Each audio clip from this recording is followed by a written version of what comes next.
Welcome back. This is Dr. Peter Holsman with part 2 of this educational video series on the top 5 functional medicine tests that can help you find out the underlying causes of chronic health problems such as stress and fatigue.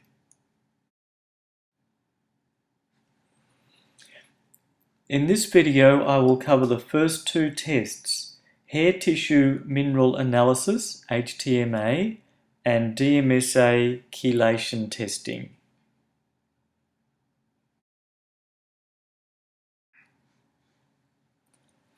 So this first test is an example of a hair tissue mineral analysis. On the top line you can see healthy or nutrient minerals, for example calcium, magnesium, sodium, potassium, zinc, copper, selenium. And on the lower line you can see toxic metals such as lead, mercury, cadmium, arsenic, and aluminium. So what does your hair say about you? Well, I'm not here to talk about hair colours, fashions, or cuts. I'm here to talk about the health benefits. So your hair mineral tissue analysis can provide a picture of your health as it has been over the past 2 to 3 months. So what happens is that your hair grows by an average of say 1 centimetre per month. So when we get 2 or 3 centimetre lengths of hair from next to the scalp, it will tell us about what's been going into the hair recently. So when you have a look at a tree in the park or a forest, you only see the outer layer, the bark. You don't know what's gone on in the previous years or decades in terms of nutrition, fire, flood, drought. And it's similar with the hair test. All we're doing is seeing what's gone into your hair sample in the previous 2 to 3 months. So we don't know your entire life history, but with progressive testing and treatment, we will be able to unravel some of the inner layers and find out what's happened in the past. How credible is it? Well, it's used by the National Institute of Justice as a drug detector, and according to the Royal Society of Chemistry, analysis of your hair can indicate where you have been in the past 2 to 3 months, because the isotopes, the electrical charges in water, vary across different parts of the world. Choose your hair test laboratory wisely. And when you have a look at the chart here, you'll see that there are significant differences in the mineral levels of 2 samples. And it's really important that your hair test is done by one of the 2 companies that does not wash the hair in heavy-duty detergent prior to testing.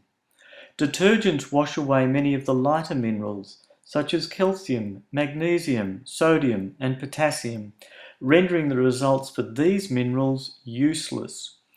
Heavier minerals and toxic metals are, however, not washed away, and so they can be accurately measured. But you need all the information to understand your health issues, not just an incomplete and hence misleading result. There are 2 laboratories that do not wash the hair samples. They are ARL, Analytical Reference Laboratories, and Trace Elements, where Interclinical is the Australian subsidiary, which give accurate and consistent results.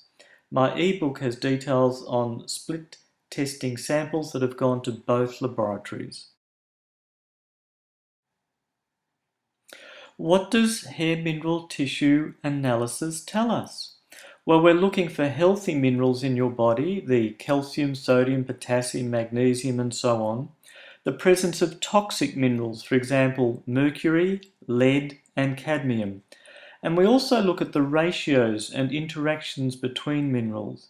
The reality is that minerals always work in teams, and this means that the ratios of different minerals are very important in understanding your health. Have a look at this hair test chart. On the top section, you've got the healthy minerals, your calcium, magnesium, sodium, potassium, copper, zinc, selenium.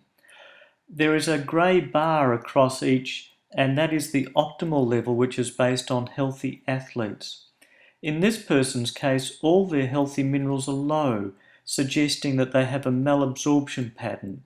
In other words, a difficulty or a problem absorbing minerals. Alternatives are that they may have a very poor diet. On the lower section you can see some toxic metals such as lead, mercury, aluminium and arsenic, and you can see that there's some levels of mercury and aluminium present. You can see that this chart is quite different to the previous one. The top line with healthy minerals shows that most of them are either within the normal range or quite high, although significantly selenium is very low, and selenium is important for your thyroid gland function and the production of glutathione, your most important antioxidant. And on the lower line you can see lots of toxic metals: lead, mercury, arsenic, aluminium and nickel, and a bit of cobalt. And this guy works as a motor mechanic, so clearly in his line of work he is exposed to a lot of toxic metals. Now the ratios or balance of the different minerals is very important. Two of the most important ratios relate to calcium and potassium, which tell about thyroid function, and this is at the cellular level, so it may be different to a blood test. In fact, the calcium to potassium ratio should be 4.0. In this lady's case, it's 152, so her thyroid is really under-functioning, which is consistent with her symptoms. The other important ratio is to do with adrenal function, and that's sodium to magnesium. Ideally, it should be 4.17. In her case, it's 0.2, so her adrenals are functioning at approximately 5% of ideal. The second test for this video series is the DMSA chelation test. Now, the hair mineral test is an excellent screening test for healthy and toxic minerals, but it does not give the full picture.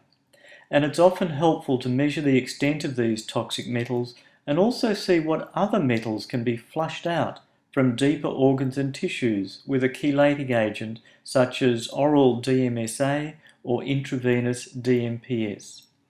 The word chelation comes from the Greek, which means crab's claw, and so you might like to think literally of these claws latching onto the toxic metals deeper in the tissues and organs and helping to flush them out so that they can then get into the bloodstream and be weeded out for sampling.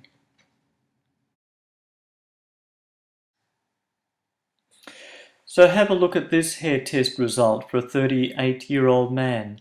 And what stands out on the hair test is that copper is relatively increased, and then in the toxic elements you can see that there's mercury, a tiny bit of lead and some aluminium.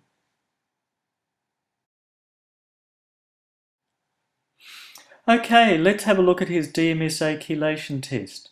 So there's a before test and an after. And what happens is that he got up one morning, woke up and took the first urine sample. So that's the pre-test, the before test. And then at 8 o'clock that night he took a handful of tablets, and these were absorbed and went deep into the tissues to flush out toxic metals. And then he collected a sample of urine overnight for 12 hours, and this was the post-test. And what you can see is there's quite a difference. So mercury in the pre-test was 1.32, and that increased to 21.46 in the post-test sample, an increase of 16 times. Copper was 3.3 in the pre-test, and that increased to 92.7, an increase of 28 times.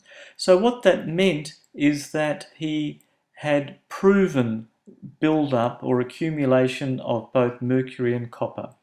Now there are some metals which don't even show up on a hair test. So for example, if you look at thallium, you can see that there's a moderate amount of thallium. And it's really interesting that we'll often find that there are some metals that either cannot go into the hair or that just won't get shown up on a hair test. And so this test will help to confirm what's going on and often some extras. Here's another post-DMSA result, and it's really interesting. You can see high levels of lead, nickel, and tin. And what's really interesting is that on the hair test there were no significant levels of lead or nickel. And in fact this is quite common, as elimination of toxic metals can be reduced due to gene mutations, fatigue, or lack of protective healthy minerals such as zinc and selenium. Toxic metals are bullies. They compete with healthy minerals, resulting in all sorts of problems with fatigue, hormone balance, and impaired detoxification. For example, your thyroid hormones cannot work as well if cadmium has replaced the zinc. Mitochondria can be thought of as the batteries inside cells that produce energy. They need an adequate supply of vitamins, minerals, and amino acids to function well. Toxic metals can literally poison them. No wonder so many people feel tired, exhausted, and worn out. This concludes video 2 of this 3-part online seminar series. Video 3 will shortly be available, so make sure to check your emails to gain access. For further information, including articles and videos, visit my website treatfatigue.com.au. Thank you.